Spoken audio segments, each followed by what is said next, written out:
Nosso Deus vem e certamente não ficará calado. Ele fala. Deus fala. E se você parar para ouvir, você ouvirá. Se você vai se agradar do que vai ouvir, é outra história. Mas ele vai falar. E aí você pode ouvir e também pode dizer: não gostei, não concordo, não era bem isso que eu esperava, não me agradou do que eu ouvi.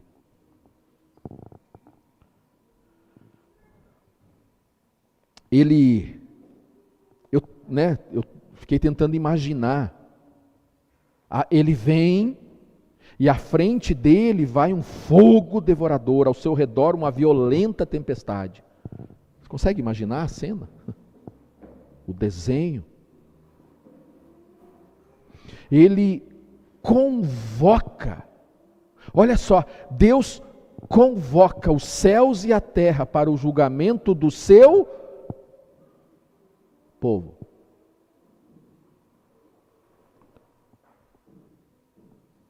Deus, o texto está dizendo que ele pega os céus, que ele pega a terra como testemunhas, ele faz um ajuntamento, ele faz um culto, ele convoca o seu povo para um culto, para uma reunião, para uma conversa, e ele pega os céus, os mais altos céus, ele pega a terra como testemunhas daquela conversa, daquele culto, daquela reunião.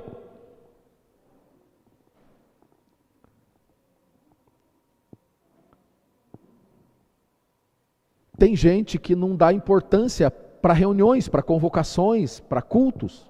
Hoje em dia, tem gente, não preciso de reunião. Você está percebendo? Quem é que convoca a reunião? Quem é que chama para a reunião? Quem é que chama para a comunhão? É o próprio Deus. Aí um outro pode dizer, mas aquilo ali era uma questão lá com Israel, pastor. Sim, mas nós sabemos que depois de Cristo nós somos o Israel de Deus. Nesse contexto aqui, nesse momento histórico, de fato, só o povo hebreu era, entre aspas, povo de Deus. Hoje, todos nós somos povo de Deus. Aqueles que estão em Cristo são o Israel de Deus.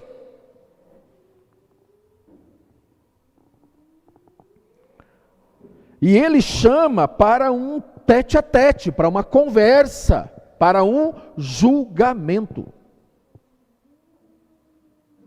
A conversa é séria.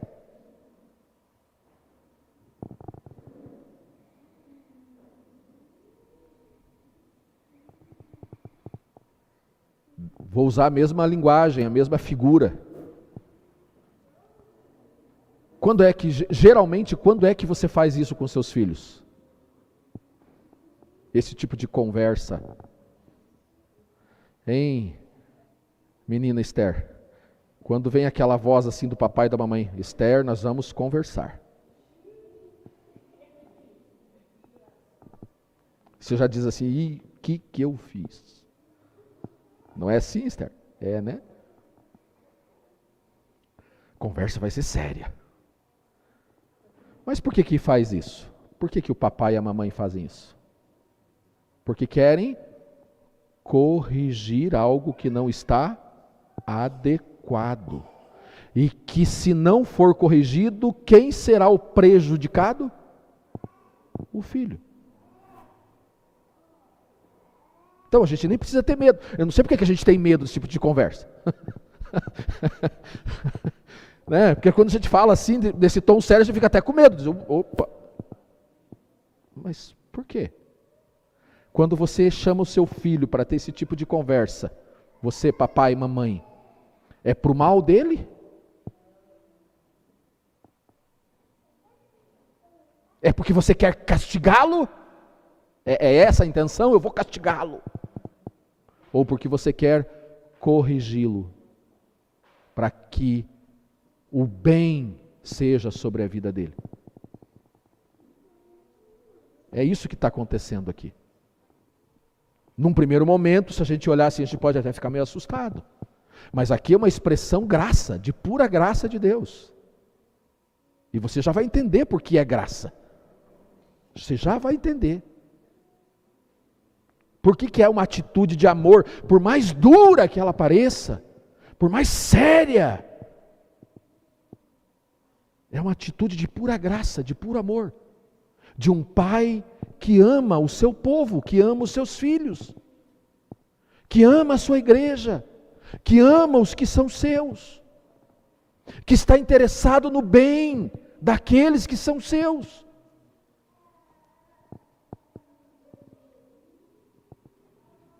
Olha o que diz o versículo 5. Ajuntem os que me são fiéis. Eu vou ter uma conversa, eu vou fazer um culto, estou convocando todo mundo para uma reunião, para um culto, e eu quero que venham os fiéis.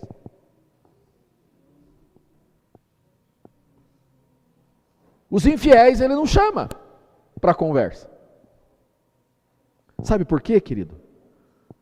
Porque Deus não tem compromisso com quem é infiel.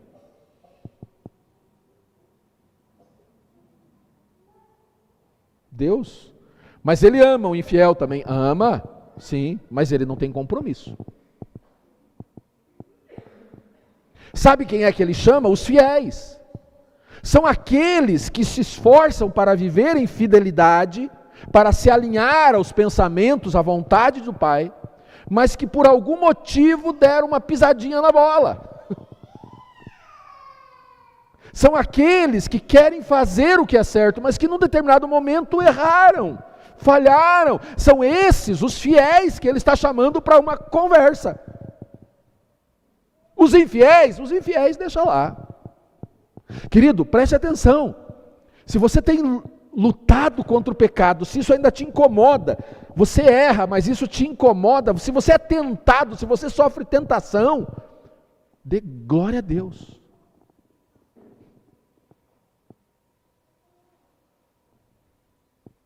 É sinal que você é fiel. Porque o infiel,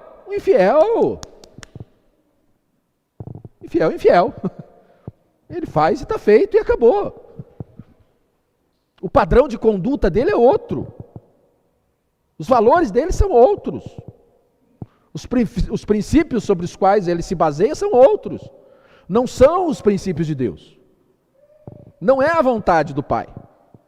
Então ele diz: ajuntem os que me são fiéis. Aqueles que, mediante sacrifício, fizeram uma aliança comigo. Com quem que ele está tratando? Com aqueles que fizeram uma aliança com ele. Deixe-me corrigir algo que talvez precise ser corrigido para alguns aqui. Nós temos uns jargões, uns pensamentos num ambiente crente, evangélico, que às vezes, se não for bem compreendido, gera um certo prejuízo, gera um entendimento equivocado. Um deles é: eu aceitei a Cristo, como se ele precisasse ser aceito. Pobrezinho, está sendo rejeitado, ninguém o aceita. Mas eu o aceitei, olha, eu o aceitei.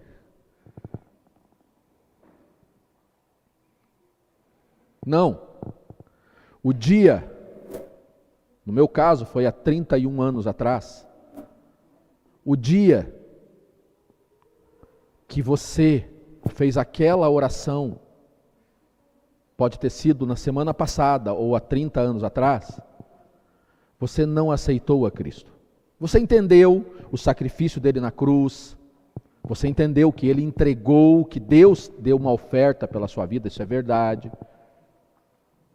Que ele foi ofertado como sacrifício no meu lugar, pelos meus pecados, pelos seus pecados. Mas naquele dia, se você foi sincero, você não aceitou a Cristo.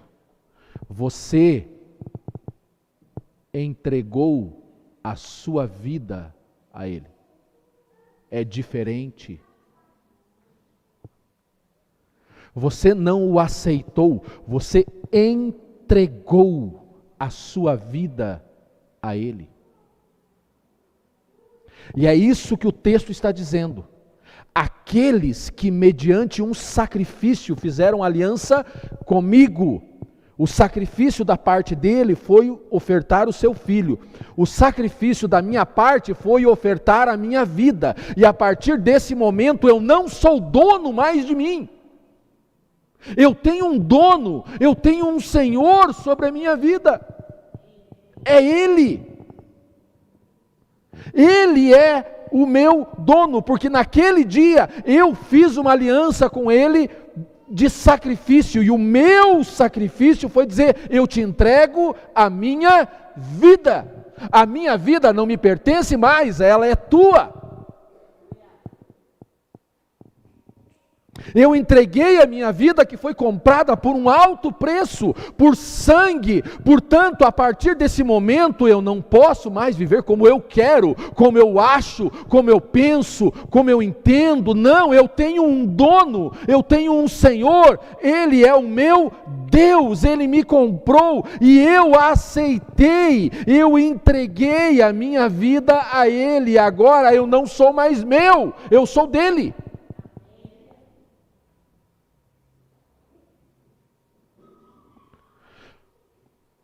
E esse é um pensamento equivocado que tem gerado entre nós esse negócio: hoje eu aceito, agora eu não aceito mais.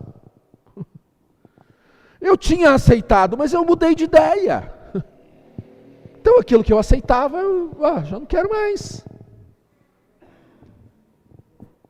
Aqueles que fizeram uma aliança comigo mediante sacrifício. É esse tipo de gente, são esses que o Senhor está chamando para esse culto, para essa convocação, para esse ajuntamento. Deixe-me fazer uma outra analogia contigo. Digamos que nós temos um homem e uma mulher, e eles mal se conhecem. De vez em quando eles se encontram em alguns ambientes, esporadicamente, aqui, acolá, mas se conhecem pouco. A relação deles é só de oi. Aí um dia, ou o homem ou a mulher um chega para o outro e diz assim: o que você está fazendo com a tua vida? O que você pensa que você está fazendo? Você tem que mudar essa atitude. O indagado vai responder? Que tenho eu contigo? Nem te conheço. Ué? A mulher nem me conhece, chegou aqui. Como é que você pode fazer isso? Por que você fez isso? Ei, você precisa fazer de um jeito diferente. Eu olho e digo: quem és tu? Agora muda a situação. A mulher que vai chegar para mim e vai fazer a mesma pergunta é aquela com quem um dia eu fui diante de um padre e disse: eu tenho uma aliança contigo. E aí, essa mulher, ou esse homem, pode trocar aí os papéis, chega para essa pessoa com quem ela assumiu um compromisso, uma aliança, e ela diz assim: por que você está fazendo isso?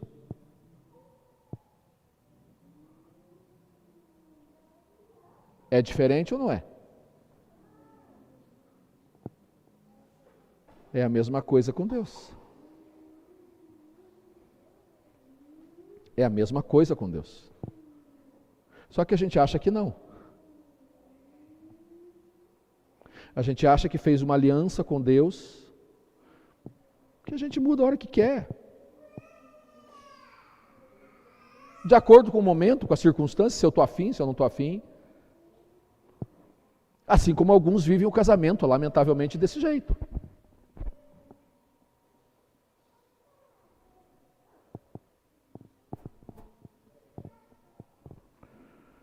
Ajuntem os que me são fiéis, aqueles que mediante um sacrifício fizeram uma aliança comigo.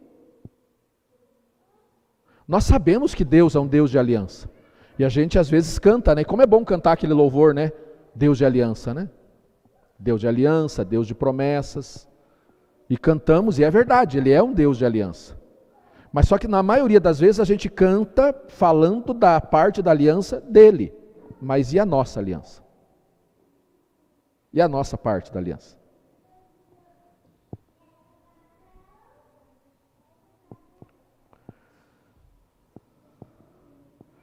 Ouça, meu povo, diz no versículo 7, pois eu falarei.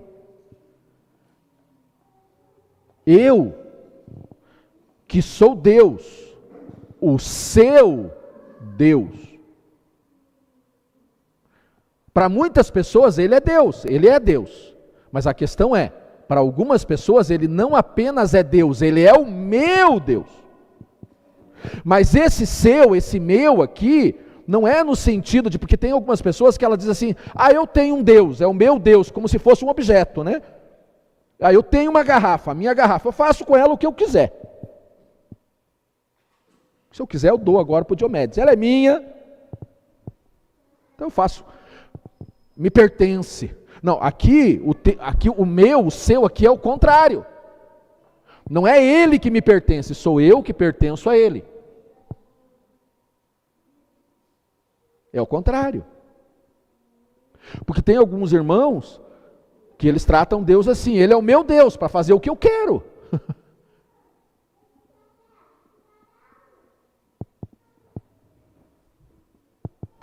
E ele deixa muito claro, eu que sou Deus, mas eu não apenas sou Deus, eu sou o seu Deus. Ele está deixando claro quem é quem nessa relação. Ele está deixando quem é senhor, quem é servo, quem é pai, quem é filho.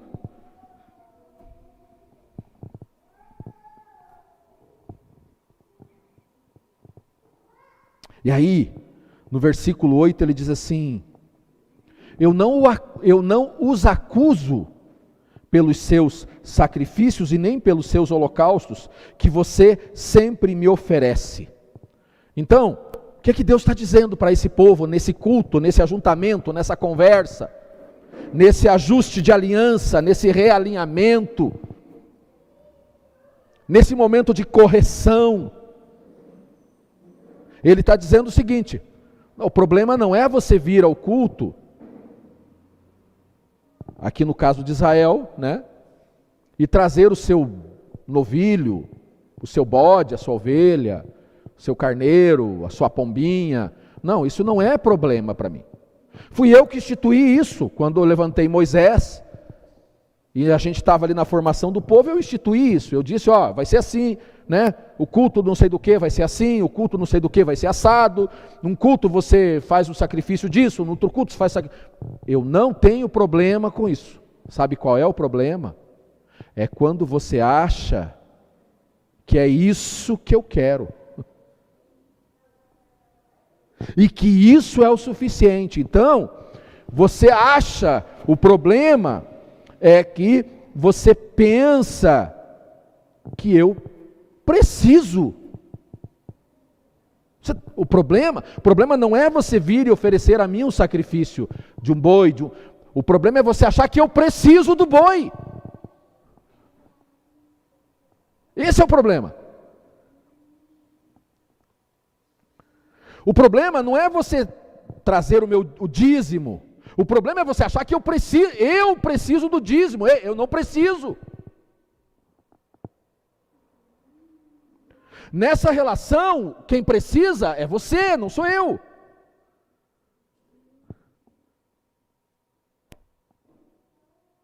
O problema é você achar que se você não vir no culto no domingo, eu vou amanhecer segunda-feira depressão. Porque você não me ofereceu o culto no domingo, então eu estou me sentindo sozinho, abandonado. Não sou eu que preciso do culto, é você. Quem precisa da comunhão não sou eu. Se você não quiser comunhão comigo, eu vou continuar sendo Deus, Só que você acha que eu preciso, não. Não tem problema nenhum em fazer essas coisas. Não tem problema, não, eu ordenei para que fossem feitas. Fui eu que estabeleci essas atitudes como expressão da parte do culto. Mas o problema é você achar que eu sou o necessitado da nossa relação. Que eu é que preciso ser cultuado, não é você que precisa cultuar, sou eu que preciso ser cultuado. É o pensamento grego, né? Você sabe que o pensamento grego, ele era assim, havia um entendimento na Grécia, de que os deuses, quanto mais eles fossem cultuados e adorados, mais fortes e poderosos eles ficariam. Então alguns crentes, eles acham que Deus vai ficar fraquinho segunda-feira, se não teve culto. Não, querido. Sabe quem é que vai ficar fraquinho? Não é ele. Sabe quem é que vai esmorecer na fé? Não é ele que vai estar em crise de fé. Não é ele.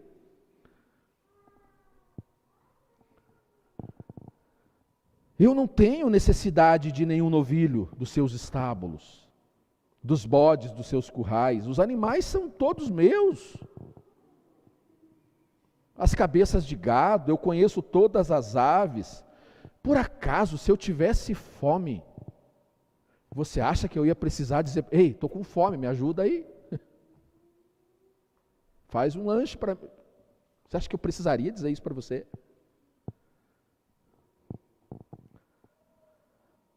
O mundo é meu. Ele diz no versículo 12, o mundo é meu.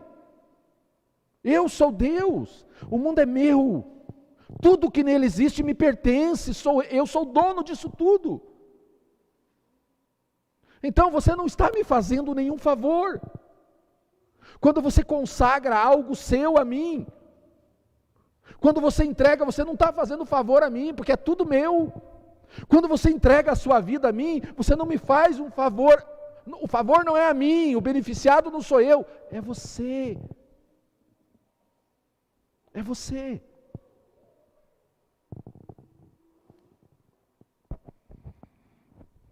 Acaso eu como carne de touros ou bebo sangue de bodes? E aí, o versículo chave dessa passagem. Esse aqui é o versículo chave. Versículo 14.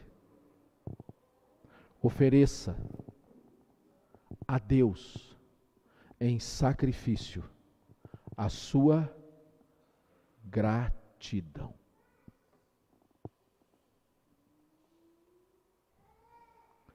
Você percebe que não é ele que precisa. A graça, a ação de graça dele, a graça dele a nosso favor é nos permitir, quando nós entendermos que participar de um momento como esse e poder oferecer a ele culto é pura graça, nós vamos valorizar um momento como esse como deve ser valorizado. Quando nós entendemos diante de quem a gente vem oferecer culto, a nossa postura muda. Nós vivemos, nosso histórico religioso, durante anos foi de uma opressão religiosa.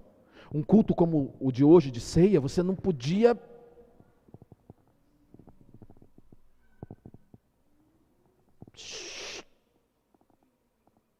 Quieto. Cadê a reverência? Cadê a santidade? E nós crescemos debaixo dessa opressão religiosa. E aí, num determinado momento, a gente entendeu que a gente é livre. E que a gente pode cultuá-lo com liberdade. Mas perdemos a reverência. Então, a gente trata um momento como esse. Se dá para ir, eu vou. Se não dá, eu não vou. Se for, vou de qualquer jeito.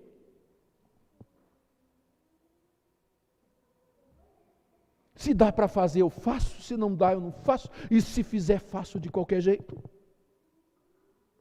Porque em nome dessa tal liberdade, a gente perdeu a reverência.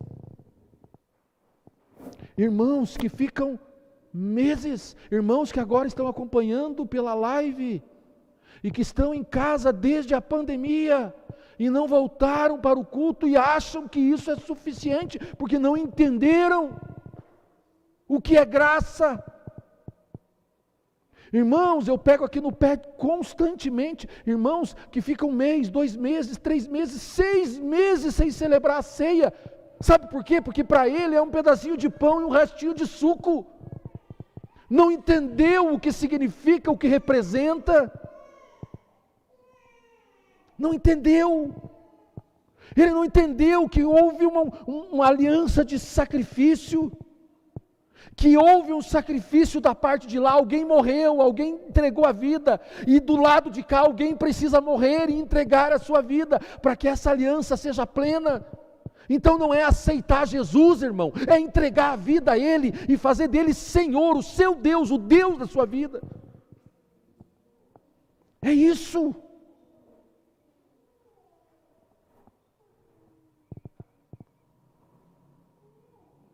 Ofereça a Deus sacrifício, em sacrifício a sua gratidão. Sabe o que é isso?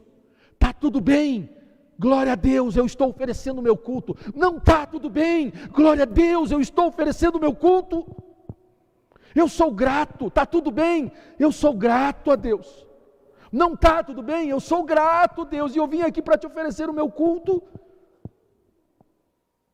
Para quem não sabe, ontem, 8 horas da noite, assaltaram a minha casa. Arrombaram a minha casa, ontem. Eu saí de casa um pouquinho antes das 8 para ir na reunião das 8 às 9, lá no Projeto Alma. O pastor Diomedes estava lá. Nesse propósito de 21 dias de oração. Eu saí de casa um pouquinho antes das 8, segundo o relatório do monitoramento, 8h07 da noite, alguém cortou a energia. Estourou meu relógio, cortou a energia, e por conta disso o portão se abriu, e ele entrou, ou eles, né? Estouraram a porta, levaram 2 TVs, levaram meu notebook, que eu uso aqui para pregação. Você está vendo que hoje eu estou sem notebook, estou usando.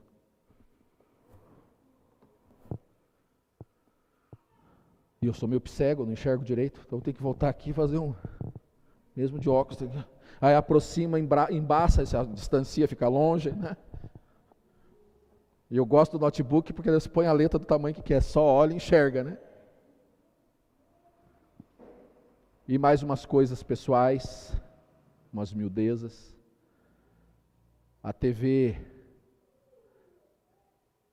uma das TVs de 50 polegadas, eu ganhei de presente de aniversário dos meus filhos há 10 dias atrás. Meus filhos se reuniram e me deram a TV de presente.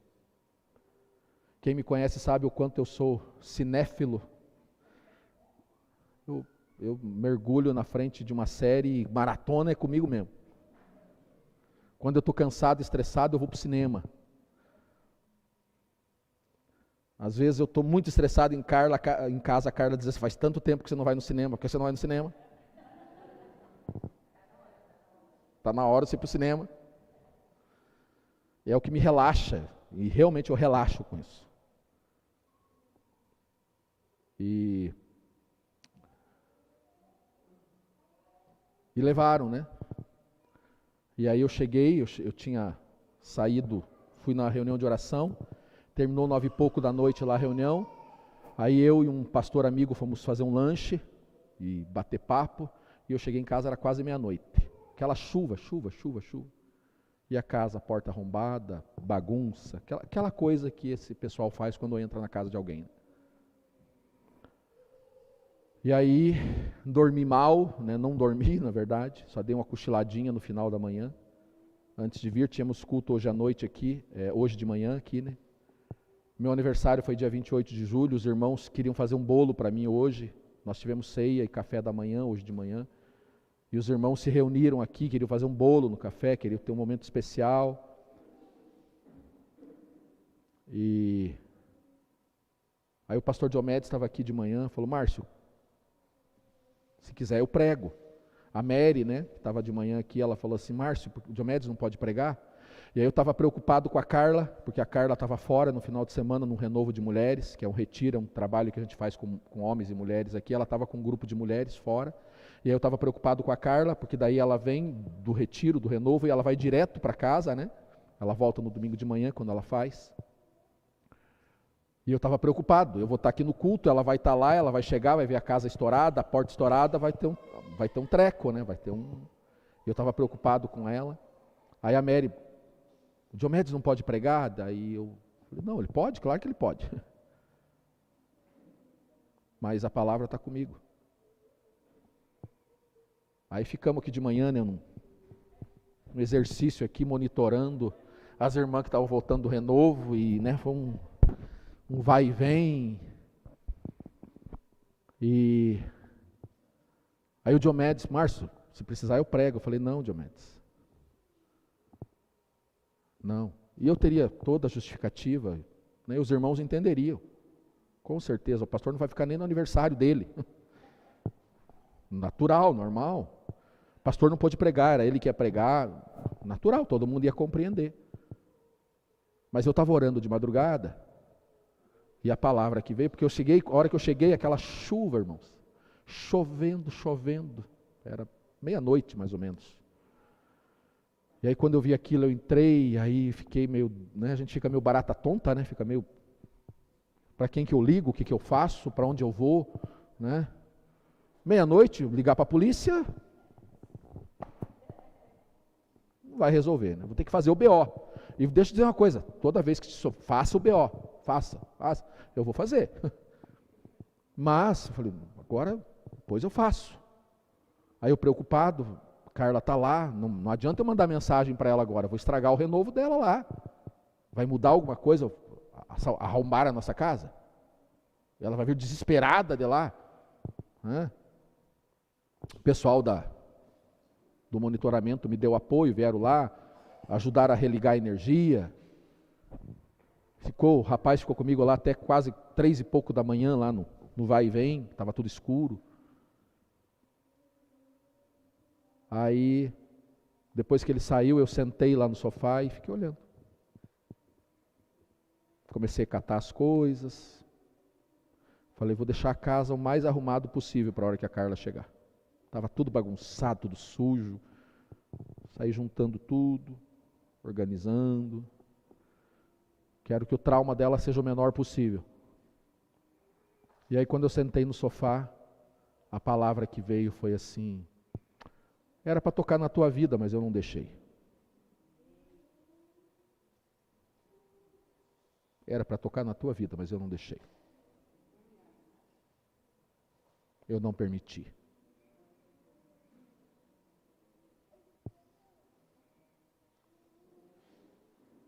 Está tudo bem, pastor? Não, mas eu sou grato.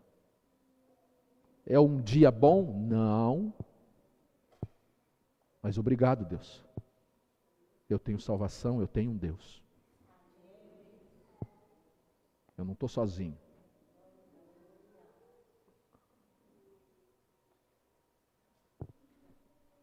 E aí os irmãos foram muito carinhosos, muito cuidadosos, graças a Deus pela igreja que eu pastorei.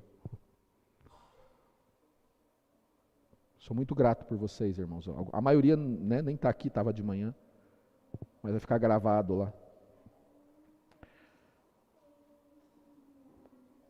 Queridos, os meninos fizeram todo um desenho lá, seguraram a surpresa até o último momento para me dar a TV. Porque eles sabem o quanto eu gosto, né? E aí levo o presente dos meus filhos. Que os meus filhos me deram. Não é o bem. É o sentimento. É o sentimento de invasão, de abuso, a raiva, a ira, a indignação.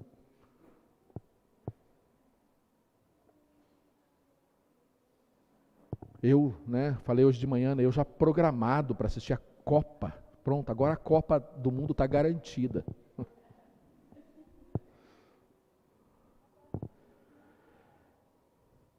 E aí fiquei ali, olhando, pensando e dizendo, Deus.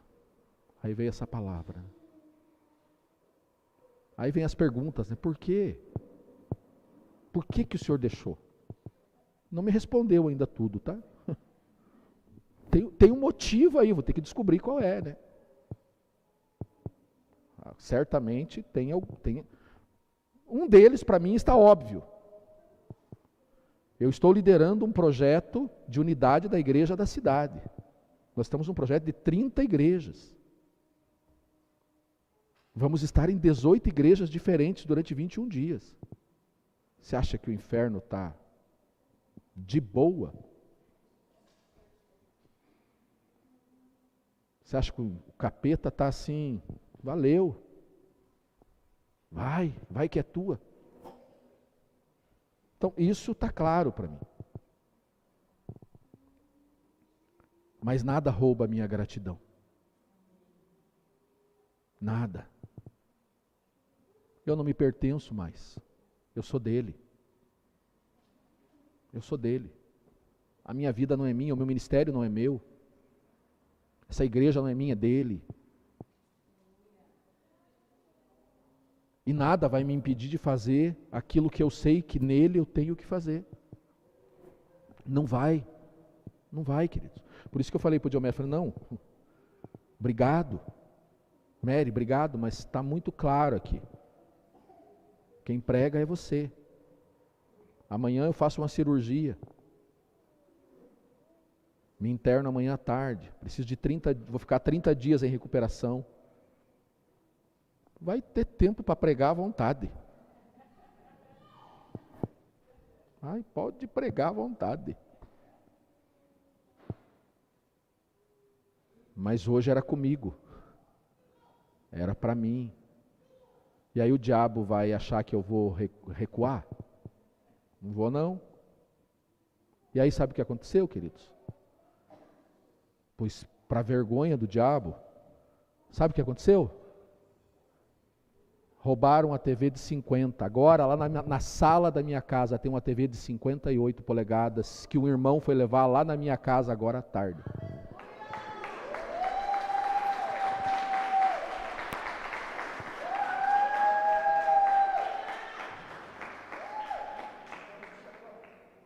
A Copa está garantida, Zé.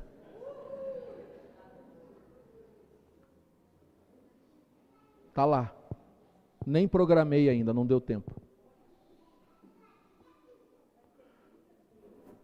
E o irmão e a irmã, quando foram lá em casa me entregar, eles falaram, pastor, nós temos muito claro o que nós estamos fazendo. Nós sabemos exatamente o porquê a gente está fazendo. Porque a gente fica constrangido, Primeira, eu disse, não precisa.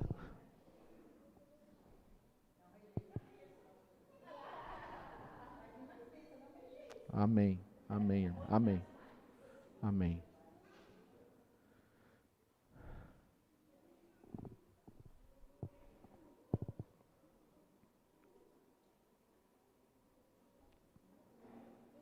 Ofereça a Deus em sacrifício. Ofereça a Deus em sacrifício a sua gratidão. Sabe, querido, oferecer sacrifício, culto a Deus quando está tudo bem. Ser igreja, estar aqui no culto, quando está tudo favorável.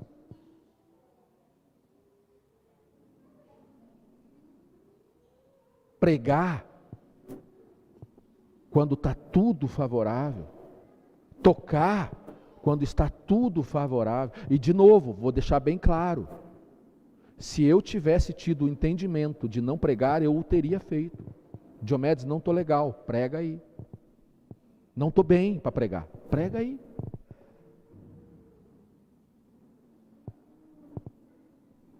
Quando a Carla chegou agora à tarde, a gente estava lá terminando de ajeitar as coisas, eu falei, Carla, você quer que eu fique em casa com você? Ela falou assim, não. Vai lá ministrar a palavra. Vai lá. Você vai ficar bem? Não estou sozinha. Deixa eu ficar aqui, deixa eu chorar. O que eu ainda não chorei. Eu vou ficar aqui, vou ficar chorando aos pés dele. Eu não estou em condições de ir, eu preciso ficar. Mas você entendeu? Vai e prega. Depois você volta para a gente ficar junto. Ofereça a Deus em sacrifício a sua gratidão. Cumpra os seus votos para com o Altíssimo. Cumpra os seus votos.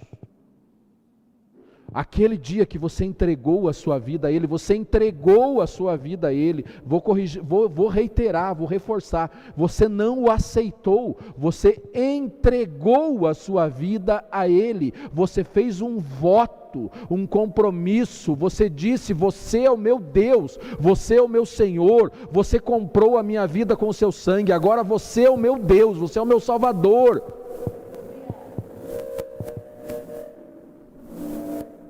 Cumpra os seus votos para com o Altíssimo e clame a mim no dia da angústia.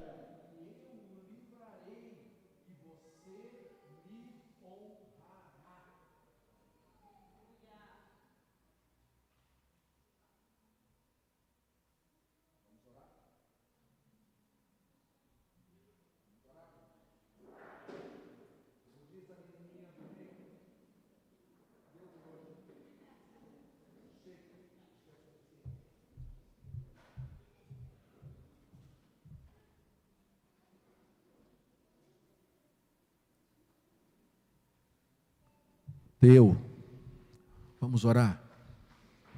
Eu não sei exatamente o que Deus falou com você, enquanto eu falava.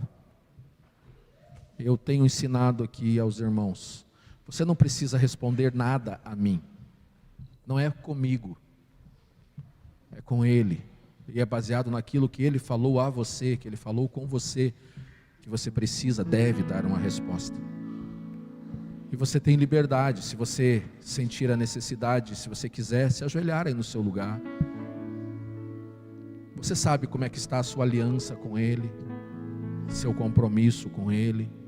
Você sabe o que precisa ser corrigido, ajustado, adequado. Você sabe para que é que Ele está te chamando, para que tipo de conversa Ele está te chamando.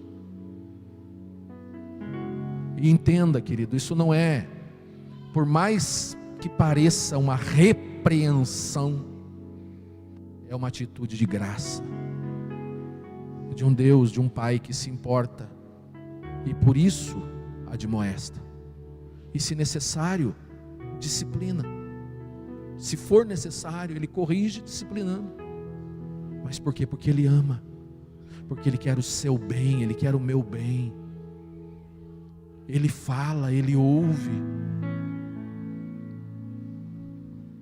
e Ele certamente está te chamando. Talvez você já saiba, talvez ainda não saiba e precise de mais entendimento, mais esclarecimento.